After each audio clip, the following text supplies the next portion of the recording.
السلام علیکم ناظرین، آپ دیکھ رہے ہیں الرٹ پاکستان۔ تو ناظرین، بہت بڑی بات سامنے آئی ہے جو کہ آپ بھی سن کے حیران ہو جائیں گے کہ کیا یہ بات سچ میں ہے اور اس طرح ہو سکتا ہے۔ تو ویڈیو شروع کرنے سے پہلے آپ سے درخواست ہے کہ چینل کو سبسکرائب کر لیں اور ویڈیو کو لائک ضرور کریں۔ تو ناظرین، آپ جانتے ہیں بلدیاتی الیکشنوں کا آگے بہت زور آ رہا ہے، تو اس حوالے سے تحریک لبیک الحمدللہ بہت کوشش اور محنت کر رہی ہے، اور اسی طرح دوسری پارٹیاں بھی ایک دوسرے کے پیچھے پڑی ہوئی ہیں۔ اب جو کہ سامنے بات آئی ہے وہ طارق جمیل کے حوالے سے ہے۔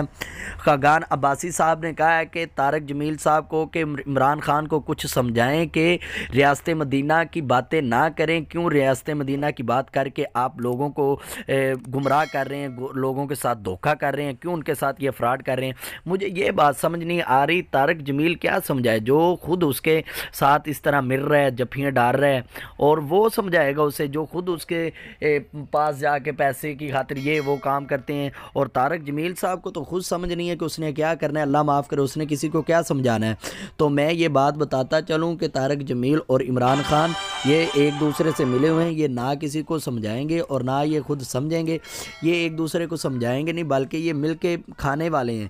تو آپ سب سمجھیں اور تحریک لبیک کا ساتھ دیں اور بلدیاتی الیکشن کو کامیاب بنائیں۔